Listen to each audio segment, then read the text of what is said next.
ஆசீர்வாத கன்மலை ஐக்கிய ஊழியங்கள் வழங்கும் தேவராஜ்யத்தின் எக்கால சத்தம்.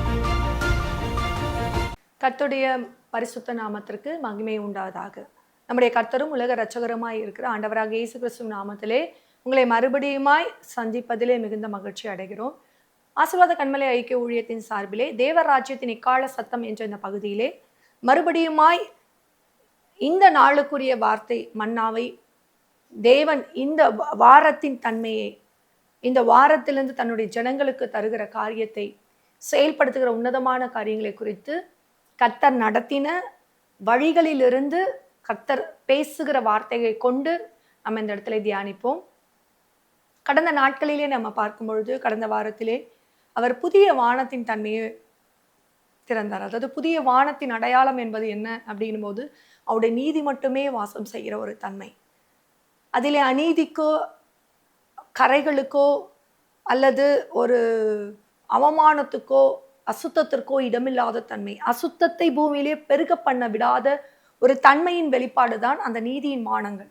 ஏன்னா நீதி வானத்திலிருந்து பூமியிலே பொழியும் பொழுது சத்தியம் முளைக்கிற ஒரு தன்மைக்குள்ளே பூமி மாற்றப்படும். அதற்கு முன்னாடி வரைக்கும் பூமியின் தன்மை எப்படி இருக்கும் என்று பார்த்தீங்கன்னா, பாவத்தினாலும் சாபத்தினாலும் கரைப்பட்ட பூமியாய், தேவனுடைய உணர்வை பெற்றுக்கொள்ள முடியாத பூமியாய் அது இருக்கும்.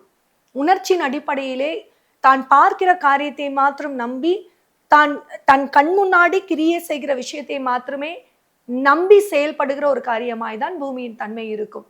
அல்லது பூமியின் சுவாபத்தின் தன்மையில இருக்கிறவர்களுக்குள்ளேயும் இந்த காரியம் மாத்திரம்தான் கிரியை செய்து கொண்டே இருக்கிறோம். ஆனா நீதியின் தன்மை வெளிப்படும் பொழுது மட்டும்தான் அவர்களுடைய முக்காடுகள் நீக்கப்படுகிற, அதாவது அதை ஒரு தெளிவாய் வேதம் சொல்லுகிற, இந்த மலையின் மீது நான் சகல ஜனங்களுடைய முக்காடு நீக்கி போடுவேன். நீங்க எடுத்துக்கொண்டுங்க வேதத்துல அந்த வசனத்தை பார்க்கும் பொழுது, ஏசாயா 25 அதுல வாசிக்கும் பொழுது 6ஆம் வசனத்துல, சேனைகளின் கர்த்தர் இந்த மலையிலே சகல ஜனங்களுக்கும் ஒரு விருந்தை ஆயத்தப்படுத்துவார்.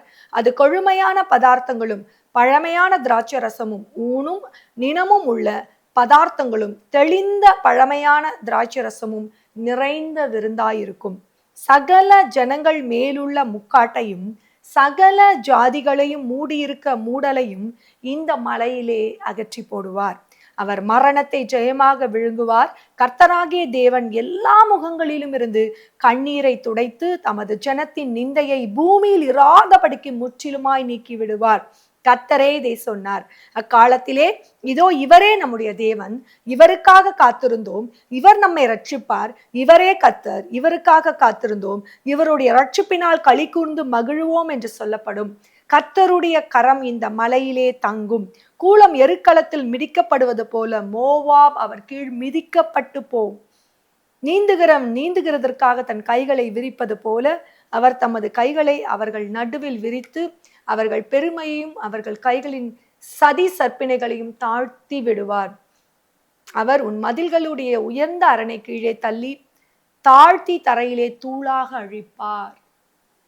கர்த்தருடைய பிரதான நாமத்திற்கு கொடான கொடி சோத்திரம்.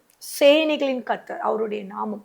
அவர் சேனைகளின் கர்த்தராய், அதிபதியாய், ராஜாவாய், அவர் ஒவ்வொரு ஸ்தானத்துக்கும் ஒவ்வொரு திசைக்கும் தன்னுடைய தன்மையை தாழ்த்தி தன்னுடைய காரியத்தை செயல்படுத்தி கிரியை செய்கிற வல்லமையுள்ள தேவனாய் இருக்கிறார். இந்த நாளிலே கூட தேவன் சொல்லுகிற ஒரு வார்த்தை என்ன தெரியுமா? பூமியிலே நிந்தையை இராதபடி அழித்து போடுவார். அப்படின்னா என்னன்னா, பூமி நிந்தையினாலும் அவமானத்தினாலும் மூடப்பட்டிருக்கிற ஒரு மூடலை கொண்டு இருக்கிறது. அந்த மூடலை பூமியால் நீக்க முடியாது. ஆனால் பூமியிலே அவர் நீக்குவதற்கு அவர் என்ன பண்ணுவார்? சகல ஜனங்களுடைய மூடலையும் முக்காட்டையும் நீக்கி விடுவார். அவர் அதை நீக்கும் பொழுது மட்டும்தான் அந்த நீக்குதல் நமக்கு உகந்ததா இருக்கும். அது வரைக்கும் அந்த முக்காடு நமக்கு எப்படிப்பட்ட ஒரு அடையாளத்தை கொடுக்கும்? நம்ம சொல்லலாம், இது பழைய ஏற்பாட்டின் தன்மை, புதிய ஏற்பாட்டு காலத்துல இது கிடையாது. ஏன்னா ஆவிக்குரிய ஒரு மகிமையுள்ள காரியத்துக்குள்ளே நம்ம கடந்து போயிட்டோம். அதனால இது மோசேக்கு கொடுக்கப்பட்ட தன்மையை அடையாளமாய் இருக்கிறது. அது மோசேயின் ஊழியத்துல தான் அந்த காரியம் காட்டப்பட்டது. புதிய ஏற்பாட்டில இந்த தன்மை கிடையாதுன்னு சொல்லி. ஆமீன். புதிய ஏற்பாட்டுல இந்த தன்மை கிடையாது தான். ஏன்னா புதிய ஏற்பாட்டின் தன்மை புது ஊழியக்காரரின் அடையாளமாய் ஆவிக்குரிய தன்மையாய் அது காட்டப்படுகிறது. ஆனால் அதற்கு ஒரு பலன் உண்டாகிறது. நீங்க பாத்தீங்கன்னா, தேவன் இதுல தெளிவாக ஒரு வார்த்தையை சொல்றாரு, அவர் மரணத்தை ஜெயமாய் விழுங்குவார். நீங்க பாருங்க, மரணத்தை ஜெயமாய் விழுங்கினவர் யார்? நம்முடைய ஆண்டவராகிய இயேசு கிறிஸ்து. கிறிஸ்துவின் ஆவி, அந்த கிறிஸ்துவின் தன்மை வெளிப்படும் பொழுதுதான் அவர் மரணத்தை ஜெயமாய் விழுங்கினார். பாதாளத்தை அவர் வெற்றி கொண்டார். அப்ப வெற்றி கொள்ளும் பொழுது அவர்தான் அதிபதியாய் வருவார். அதனாலதான் வெளிப்படுத்தல சொல்லப்படும் பொழுது அவர் சகல பூமியின் சகல அதிபதிகளுக்கும் மேலான அதிபதி. அதாவது அப்ப பூமியின் அதிபதி, அதாவது உலகத்தின் அதிபதி. அப்ப ஒவ்வொரு தன்மையிலும் அந்த அதிபதியின் தன்மை இருந்து கொண்டேதான் இருக்கிறது. ஆனா அதற்கெல்லாம் மேலான தன்மையாய், அதற்கெல்லாம் மேலான அதிகாரமாய், மேலான காரியமாய் அவர் சகல ஜாதிகளுக்கும் மேலான ஒரு அதிபதியாய் அவர் எழும்பும் பொழுது, அவர் சேனைகளின் கர்த்தராய் எழும்பும் போது, அவராலே தான் பூமியின் சகல ஜனங்களுடைய முக்காடும் மூடலும் நீக்கப்பட்டு போகும். அப்ப அந்த ஜாதிகளின் மீது உள்ள மூடலும் ஜனங்களின் மீது உள்ள முக்காடும் நீக்கப்பட்டு போகும் பொழுதுதான் அவர்கள் கண்கள் திறந்த கண்களாய், மனக்கண்கள் பிரகாசிக்கிறதாய் மாறி போகும். முதல்ல அப்பதான் திறக்குமே கண்கள். அப்படிதான் அந்த செவிகள், அடைக்கப்பட்ட செவிகள் திறக்கும். அவங்க கல்லான இருதயம் உடைக்கப்பட்ட சதையான இருதயமாய் வைக்கப்படும். அப்ப இந்த மூடல் வரும்பொழுது நாம் என்ன தெரிந்து கொள்ளுவோம்?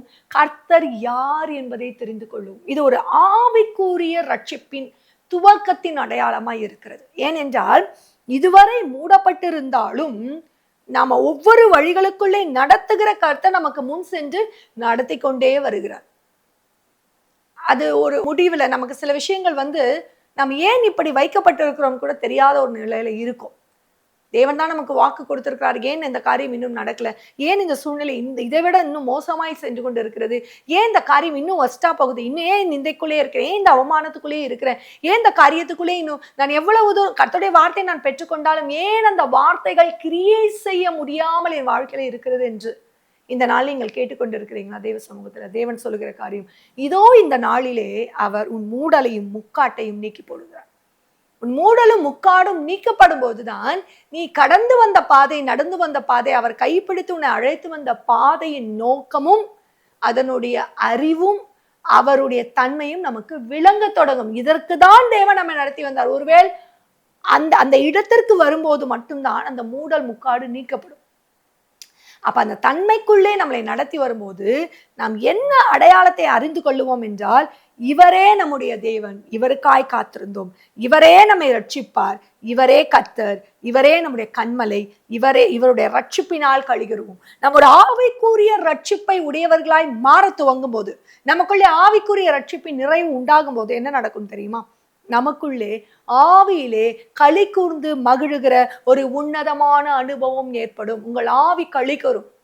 எலிசபெத் தன்னுடைய, அதாவது மரியாள் எலிசபெத் இடத்துல வரும்பொழுது, அப்ப அந்த எலிசபெத் கிட்ட அந்த காரியத்தை சொல்லும் பொழுது, இந்த பிள்ளை குறித்து அவள் வாழ்த்துற செய்தியை சொல்லும் பொழுது, அவள் வயிற்றில் உள்ள பிள்ளை களிப்பாய் துள்ளிற்று.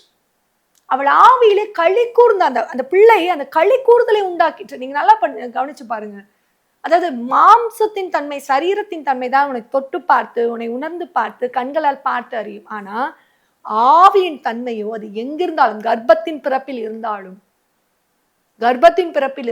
வேறு எந்த ஒரு சூழ்நிலையில இருந்தாலும் ஆவியின் களி கூறுதல். ஏன்னா ஆவி அவரால் உண்டாக்கப்பட்டது, அவருடைய தன்மையிலே வெளிப்படுகிறது. அப்ப அந்த உணர்வின் தன்மை வெளிப்பட தொடங்கும் பொழுது உங்கள் ஆவி களி கூர்ந்து மகிழ தொடங்கும். அது ஒரு உன்னதமான ஒரு அனுபவம். அந்த அனுபவம் ஏன்னா அந்த களி கூறுதல் எப்படி தெரியுமா? இதுவரை மூடப்பட்டிருந்த என் முக்காடு நீக்கப்பட்டது, இதுவரை மூடப்பட்டிருந்த மூடல் நீக்கப்பட்டது. அப்ப நீக்கப்படும் பொழுது யாவும் வெளியரங்கமாகிற ஒரு உன்னதமான தன்மைக்குள்ளே நாம் நடத்தப்படுகிறவர்களாய் இருக்கிறோம். சரி, ஓகே. இத காரியத்தை அவர் சொல்லும் பொழுது இதுல ஒரு நியாய தீர்ப்பை அவர் வைக்கிறார். நீங்க நல்லா பாருங்க, 10வது வசனத்துல, கர்த்தருடைய கரம் இந்த மலையிலே தங்கும், கூலம் எரிக்களத்தில் மிதிக்கப்படுவது போல மோவாப் அவர் கீழ் மிதிக்கப்பட்டு போவோம். ஏன் மோவாபோட காரியத்தை இந்த இடத்துல கொண்டு வர்றார்? நீங்க பாத்தீங்கன்னா மோவாபுடைய தன்மையை நீங்க ஆராய்ந்து அறியும் பொழுது, மோவாபியர்களுடைய காரியத்தை நீங்க பார்க்கும் பொழுது அங்க, அதாவது நீங்க நல்லா பாருங்களேன், ஒளிவ மலைக்கு எதிரான மலையிலே அவன் அதாவது சாலமோன் ஒரு தேவாலயத்தை கட்டின அந்த எதிரடையான ஒரு மலையிலே அவன் என்ன பண்ணா, தேவனுக்கு பிரியமில்லாத ஆலயத்தை, விக்கிரகங்கள் ஆலயத்தை நிறைய பார்த்தீங்கன்னா மோவாபிய தன்மையில அந்த ஆலயத்தை அவன் கட்டுகிறவனா இருக்கிறான். அப்ப கட்டும் பொழுது என்ன நடக்குதுன்னா, நீங்க தேவன் எப்பொழுதுமே பரிசுத்தர். அவர் பரிசுத்தத்தை விரும்புகிற தேவன். அவர் அசுத்தத்தை விரும்பாத தேவன். கரை திரை அல்லது அவர் விரும்பாத ஒரு தன்மை இருந்தா அங்க அவரால் வாசம் செய்ய முடியாது. அதை அவன் நன்கு அறிந்திருந்தான். யாரு? சத்ரு. அதனால்தான் எந்த இடத்துல ஒரு பரிசுத்த ஆலயம் நாட்டப்பட்டு, எந்த இடத்துல ஒரு பரிசுத்த காரியங்கள் எழும்பப்பட்டு அவருடைய மகிமை உட்பிரவேசித்ததோ, அதற்கு எதிரான காரியத்திலே, எதிரடையான மலையிலே அவன் அசுத்தத்தை வைக்கிறவனாய், பரிசுத்த குலைச்சலை வைக்கிறவனாய், தேவன் அங்கே வாசம் பண்ண ஒட்டாத கிரியைகளை நடப்பிக்கிறவனாய் மாறி போகிறான். இந்த மலையின் தன்மையில நீங்க நல்லா பாத்தீங்கன்னா, மலையின் அனுபவத்துக்குள்ளே கடந்து போகும்பொழுது நீங்க பாத்தீங்கன்னா, அந்த மலை நமக்கு நம்முடைய ஆசீர்வாதத்துக்கும் நம்மை அடுத்த நிலையிலே நடத்த முடியாதபடி நிற்கிற தன்மைக்கும் எதிரடையான் இருக்கிற ஒரு செங்குத்தான பாதையா இருக்கிறது. அது நேரான செங்குத்து இல்லை, அது மேல் எழும்புகிற ஒரு செங்குத்தா இருக்கிறது. இந்த மலையின் தன்மைகள் நீங்க பாத்தீங்கன்னா, அது பூமி நேரடையான செங்குத்தல்ல, பூமிக்கும் வானத்துக்குமான செங்குத்தான தன்மையா இருக்கிறது. அப்போ இந்த இடத்துல சேனைகளின் கர்த்தரின் தன்மை வெளிப்படும் பொழுது அவர் அக்கினி கலந்த பாதத்தை உடையவராய் அவர் வெளிப்படுகிறார். அந்த பாதம் அந்த மலையின் மீது படும் பொழுது அந்த மலை 2ஆக பிளக்கிறது, அந்த மலைகளில் வழிகளை உண்டாக்குகிறது. அப்ப அந்த வழிகள் எப்படிப்பட்ட வழிகளாய் இருக்கிறது என்றால், அவருடைய ஜனத்திற்கு அடைக்கலமும் பலனும் ஆபத்து காலத்தில் அனுகூலமான ஒரு அடைக்கலமாய் அது மாறி போகிறது. ஆனால் அந்த மலையாய் இருக்கிற அந்த துன்மார்க்கனின் தன்மைக்கும் அந்த சத்துருவின் கிரியைகளுக்கும் அது கீழே மிதிக்கப்பட்டு போகிற கூலத்தை போல மாறிவிடுகிறது. அப்ப தேவன் 2 காரியத்தை அதில் கிரியை செய்கிறார். தேவன் யாருக்கு எதிர்த்து நிற்கிறார்னா, பெருமை உள்ளவனுக்கு எதிர்த்து நிற்கிறார் என்று வேதம் சொல்கிறது. இந்த பெருமையின் தன்மை எதிலிருந்து வருகிறது? நீங்க நல்லா கவனிச்சு பார்த்தீங்கன்னா, நம்முடைய வாழ்க்கையில நாம நிறைய நினைக்கிறோம், நம்ம ஒரே மாதிரி தான் இருக்கிறோம், நம்ம பிறப்பில் அப்படி கிடையவே கிடையாது. நமக்குள்ளே ஒவ்வொரு நிலைகளிலும் நம்முடைய சிந்தை எப்படி இயக்கப்படுதோ அப்படிதான் நம்முடைய செயல்பாடுகள், நம்ம எண்ணங்கள், நம்முடைய உருவங்கள் எல்லாமே மாறிக்கொண்டே வருகிறது. அப்போ அவருடைய நிலையான தன்மை, அவருடைய ஜெயமெடுக்கிற தன்மை நமக்குள்ளே வரும்போது நம்ம என்ன முதலாவது தெரிந்து கொள்வோம் தெரியுமா? நாம் யார் என்பதை நாம் தெரிந்து கொள்வோம். அவர் யார் என்பதை தெரிந்து கொள்வோம். அவரை அறிகிற அறிவு நமக்குள்ளே வரும். அந்த ரட்சிப்பின் ஊற்றுகளில் இருந்து நாம் தண்ணீர் மொண்டு கொள்ளுகிறவர்களாய் மாறிப்போம். அந்த ஊற்று பொங்கி பிரவாகித்து வருகிற ஊற்று. அதை அதாவது தடுக்கிற அந்த மூடல் நீக்கப்படும் பொழுது அந்த ஊற்று பற்றி பரவது பெருகிக் கொண்டு அது பொங்கி பிரவாகித்து அது ஓடுகிற எல்லைகளில் எல்லாம், அது ஊற்று ஓடுகிற இடத்தில் எல்லாம் எப்படிப்பட்ட ஒரு ஆசீர்வாதம் புறப்படும் தெரியுமா? அவருடைய களிக்கூறுதல் சத்தம், அவருடைய துதியின் சத்தம், அவருடைய மகிழ்ச்சியின் சத்தம், அவருடைய சந்தோஷின் சத்தம் வெளிப்படும். மணவாட்டியின் சத்தம், மணவாளனின் சத்தம் அப்படின்னா என்ன அர்த்தம்னா, அந்த உணர்வின் தன்மைகளும் அந்த ரட்சிப்பின் பூரணமும் பரிபூர்ண தன்மைக்குள்ளே வெளிப்படும் பொழுது அது அநேகரை அந்த பரிபூர்ண வழிகளுக்குள்ளே நடத்தி செல்லுகிறதா இருக்கிறது. ஒரே நிமிடத்துல இந்த முக்காடு நீக்கப்படும், ஒரே நிமிடத்துல இந்த மூடல் நீக்கப்படும். அதை நீக்குகிறவர் நம்முடைய சேனைகளின் கர்த்தர். நீங்க பாருங்களேன், அந்த வார்த்தையை சொல்லும் பொழுது 26ஆம் அதிகாரத்திலே, அக்காலத்திலே யூதா தேசத்திலே பாடப்படும் பாட்டாவது, பெலனான நகரம் எனக்கு உண்டு, நமக்கு உண்டு, ஆமேன், ரட்சிப்பையே அதற்கு மதிலும் அரணுமாக ஏற்படுத்துவார். இப்ப அவருடைய நகரம் ரட்சிப்பின் மதிலால் அரணுமாய் ஏற்படுத்தப்படுகிறது. அது எப்படிப்பட்ட அரண் தெரியுமா? எப்படிப்பட்ட ரட்சிப்பு தெரியுமா? அதுதான் பூரண ரட்சிப்பு, பரிபூர்ண ரட்சிப்பு. அதாவது சரீரத்திலே மாத்திரமல்ல, ஆத்துமாவில் மாத்திரமல்ல, சிந்தையில் மாத்திரமல்ல, ஆவியிலே பூர்ணப்படுகிற ரட்சிப்பு. சத்தியத்தை கை கொண்டு வருகிற நீதி உள்ள ஜாதி உள்ளே பிரவேசிப்பதற்காக வாசலை திறவுங்கள். உம்மை உறுதியாய் பற்றி கொண்ட மனதை உடையவன் உம்மையே நம்பி இருக்கிறபடினால் நீ அவனை பூரண சமாதானத்துடன் காத்துக்கொள்ளுவேன். உம்மை உறுதியாய் நம்பி இருக்கிற மனதை உடையவன். நல்லா பாருங்களேன், அந்த மனது, அந்த சிந்தை எப்படிப்பட்ட விசுவாசத்தை உள்ளடக்கியதா இருக்கிறது என்றால் பூரண விசுவாசம். அவர் எதை சொன்னாலும் அது அப்படியே என்று நம்பிக்கை வைக்கிற ஒரு விசுவாசம். அது நம்பிக்கை என்று கூட சொல்லக்கூடாது, அது 100 மடங்கான ஒரு விசுவாசம். அந்த பரிசுத்த விசுவாசத்தை அவர் மட்டும்தான் நம்ம இருதயத்துல வைக்க முடியும்.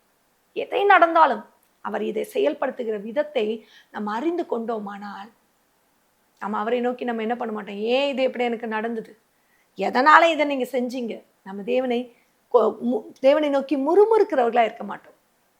தேவனை நமக்கு கொஸ்டின் பண்றவங்களா இருக்க மாட்டோம். சில நேரங்கள்ல நமக்கு ஒரு சோர்வுகள் வரும், உண்மைதான். சில நேரத்துல நமக்கு ஒரு பலவீனங்கள், ஒரு போராட்டங்கள், நம்முடைய நிலையை தாண்டின ஒரு தன்மைகள் வரும். அது இல்லைன்னா சொல்ல முடியாது. எல்லாமே அப்படியே எல்லா நேரத்திலையும் நம்ம அதை சாந்தத்தோடு நம்ம ஏற்றுக்கொள்ளக்கூடியவர்களாய் அல்ல. ஆனால் அதன் மத்தியிலும் அவர் நம்மை நடத்துகிற நடத்திப்பை நிமிடத்திலே நமக்கு வெளிப்படுத்துகிற தேவனாய் இருக்கிறார். இதற்கு தான் உன்னை நான் வைத்திருக்கிறேன், இதுதான் உன்னுடைய காரியம், இதுதான் உன்னுடைய திட்டம், இதுதான் உன்னுடைய தீர்மானம் என்று அவர் நம்முடைய முக்காடலை இந்த நாளிலே நீக்கி போட்டுகிறார். அவர் ஜனங்கள் அவரை காணுகிற கண்களை உடையவர்களாய் மாறி போறாங்க. அது எப்பேற்பட்ட உன்னதமான அனுபவம் பாருங்க. அப்ப தேவன் சொல்றார், உம்மை உறுதியாய் பற்றி கொண்டிருக்கிற மனது. இந்த மனது எதனால் ஏற்படுகிறது? ஜெயம் கொண்ட கிறிஸ்துவினால், கிறிஸ்துவின் சிந்தையினால் ஏற்படுகிறது. கர்த்தரை என்றைக்கும் நம்புங்கள். கர்த்தராகிய யெகோவா நித்திய கன்மலையாய் இருக்கிறார். நித்திய கன்மலை. அந்த நித்திய கன்மலைக்குள்ளே அந்த கர்த்தராகிய யெகோவா, அதுதான் என்னது? கர்த்தராகிய இயேசுவே வாரும். கர்த்தராகிய யெகோவாவாய் நித்திய கன்மலையாய் இருக்கிறார். அவர் சொல்றார், அவர் உயரத்திலே வாசமாய் இருக்கிறவர்களை கீழே தள்ளுகிறார், உயர்ந்த நகரத்தையும் தாழ்த்துகிறார். அவர் தரை மட்டும் தாழ்த்தியதை மண்ணாக மட்டும் இடிய பண்ணுகிறார். ஏனென்றால் நம்மை மண் என்ற நினைவு கூறுகிறார். அப்ப நம்மளுடைய அஸ்திபாரம் மண்ணன், அதாவது நம்முடைய அஸ்திபாரம் கண்மலையின் மேல் கட்டப்படுகிறதா, மணலின் மேல் கட்டப்படுகிறதா? உங்கள் அஸ்திபாரம் நித்திய கண்மலையாகிய கிறிஸ்துவின் மீது கட்டப்பட்டால் அது அடைக்கலமும், அது நல்ல உறுதியான தன்மையுடையதாய், நல்ல விசுவாசத்தை தரிசிக்கக்கூடியதாய், நித்தியத்துக்குரியதாய், நித்திய வாசலுக்குள் பிரவேசிக்கக்கூடியதாய் இருக்கும். உங்கள் அஸ்திபாரங்கள் மணலின் மேல் கட்டப்பட்டால் அதை அவரே சோதனையின் போது இடித்து போடுகிறவராய் இருக்கிறார். கால் அதை மிதிக்கும், சிறுமையானவர்கள் காலும் எளிமையானவர்களின் அடிகளுமே அதை மிதிக்கும். ஆவியிலே எளிமையுள்ளவர்கள் பாக்கியவான்கள், பரலோகராட்சியம் அவர்களுடையது.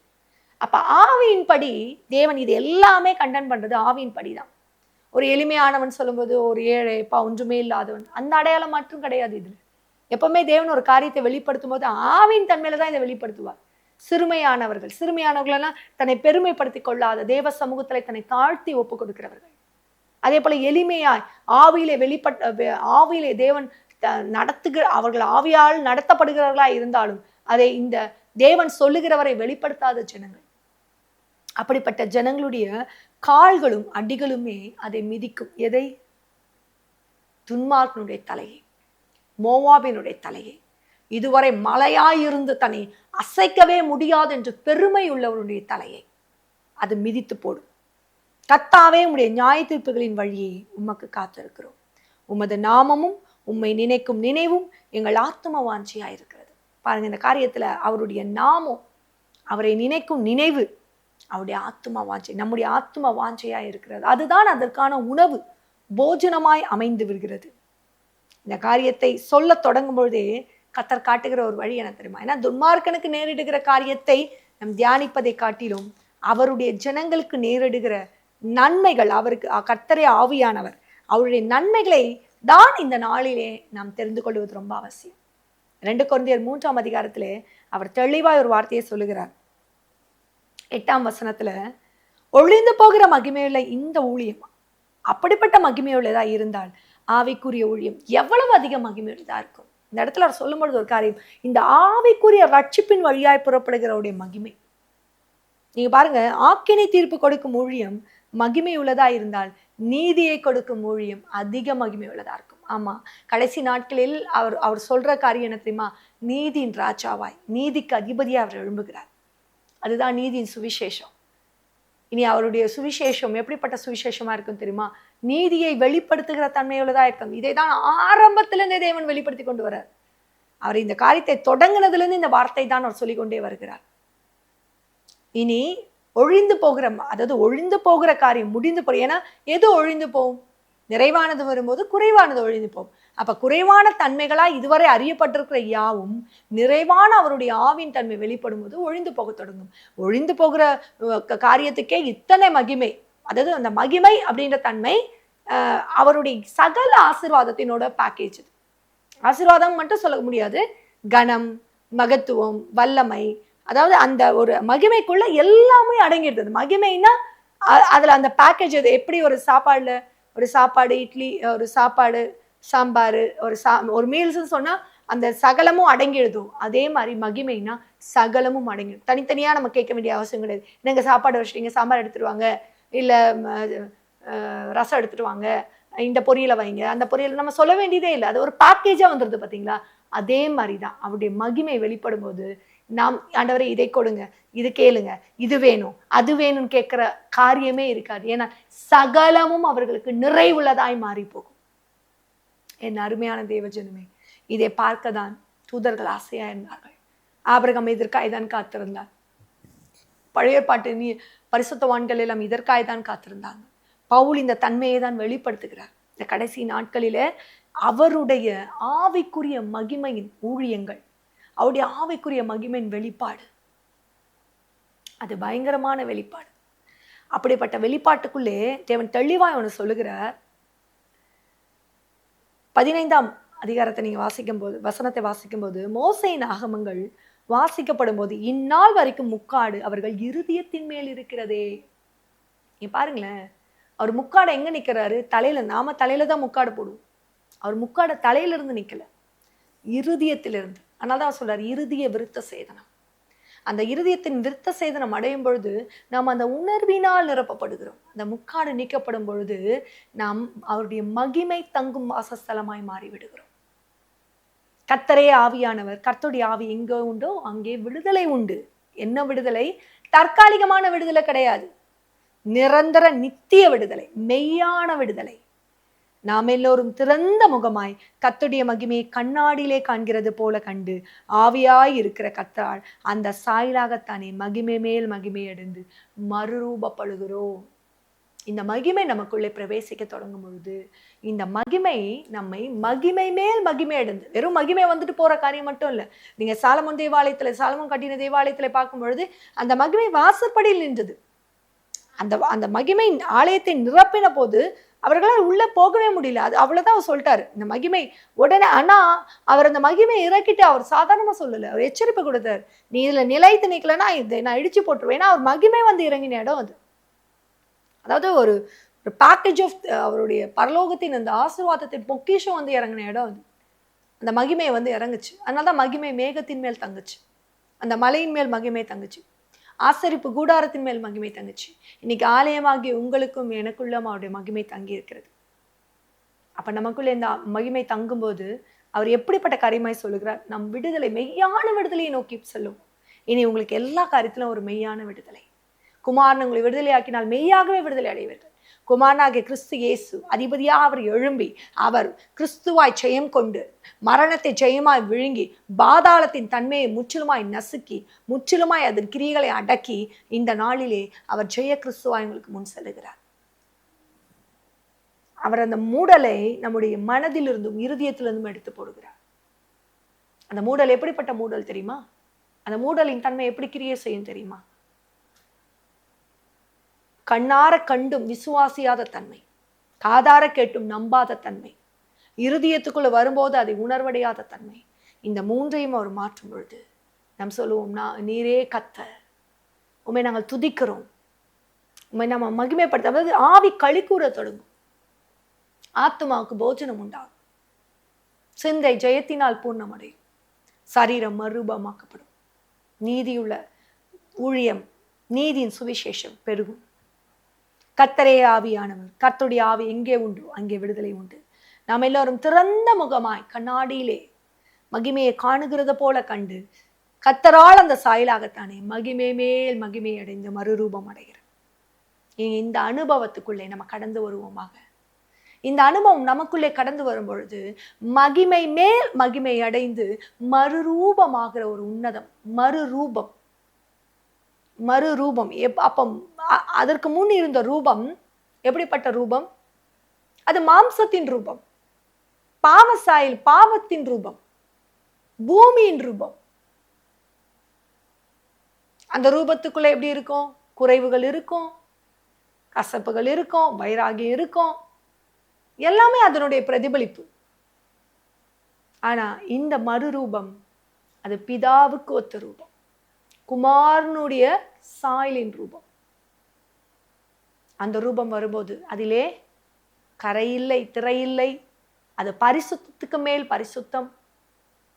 அவர்கள் வாய்களில் கபடு இல்லை, கபட உதடுகள் இல்லை. நாவிலே வெறும் நன்மை மட்டுமே கிரியை செய்யும். ஜீவ ஊற்று அவர்கள் இருதயத்திலிருந்து புறப்படும். அவர்கள் நாவுகளிலிருந்து ஜீவ தண்ணீர் புறப்படும். அவர்கள் கண்கள் பிரகாசிக்கிற கண்களாயிருக்கும். அவர்கள் அவர்களுடைய சுவாசம் ஜீவ சுவாசமாயிருக்கும். அவருடைய கைகளும் கரடுகளும் எப்படி, அதாவது அவருடைய கால்களும் பெலன் கொண்டதாய், அவருடைய கரம் கிரியை செய்கிற கைகளாய், அவருடைய பாதம் கிரியை செய்கிற கால்களாய், அவருடைய சாயலின்படி மாற்றப்படுகிற உன்னதமான அனுபவத்துக்குள்ளே, அவருடைய ரூபம் தங்கும் ஒரு மறுரூப அனுபவத்துக்குள்ளே கடந்து போகிறவர்களாக இருப்பாங்க. அப்படிப்பட்ட அனுபவம் நமக்குள்ளே கடந்து வர நம்ம ஒப்பு கொடுப்போமா? கர்த்தாவே, பரிசுத்தமுள்ள தேவனே, இந்த வேளைக்காய் நன்றியோடு நாங்கள் துதிக்கிறோம். இதுவரை தகப்பனே, இதை எங்களை நடத்தி வந்த பாதைகளுக்காய் கோடான கொடி சூத்திரம். புதிய வானம், நீதி வாசம் செய்கிற வானத்தையும், இந்த பூமியின் நிந்தை என்ற அந்த போர்வையை, இந்த மலையின் மீது சகல ஜனங்களுடைய முக்காடை மூடலையும் நீக்கி போட்டு உம்முடைய மகிமையை பெற்றுக்கொள்ள தகுதிப்படுத்துவீராக. என் மகிமையை பிரகாசிக்க பண்ண எங்கள் ஆவியாத்தும சரீரம் சிந்தை மனப்பூர்வமாக இப்ப கொடுக்கிறோம். எங்கள் ஆவியிலே ஒரு களி கூறுதல், ஆத்துமாவிலே ஒரு போஜனம், சிந்தையிலே ஒரு ஜெய கிறிஸ்துவின் தன்மை. மரணத்தை ஜெயமாய் விழுங்கின மரணமே உன் கூறு எங்கே? பாதாளமே உன் ஜெயம் எங்கே? சரீரம் குறைவுபட்ட சரீரமாய் அல்ல, நிறைவுள்ள கிறிஸ்துவின் சரீரமாய் மாற்றுவீராக. உடைய வல்லமையில கரத்திலே எங்களை தாழ்த்தி அர்ப்பணித்து ஒப்பு கொடுத்து ஜெபிக்கிறோம். கிறிஸ்து இயேசு நாமத்தில் பிதாவே. ஆமேன், ஆமேன், ஆமேன். God bless you. கர்த்தர் உங்களை ஆசீர்வதிப்பாராக. ஆமேன். அன்பிற்குரியவர்களே, உங்கள் ஜெப தேவைகளுக்கும் மேலும் ஆலோசனைகளுக்கும் எங்களோடு நீங்கள் தொடர்பு கொள்ள எங்கள் முகவரி: ஆசீர்வாத கன்மலை ஐக்கிய ஊழியங்கள், பிளாட் எண் 20, 3வது மாடி, ஜானகி நகர், அனெக்ஸ், காட்டுப்பாக்கம், சென்னை 56.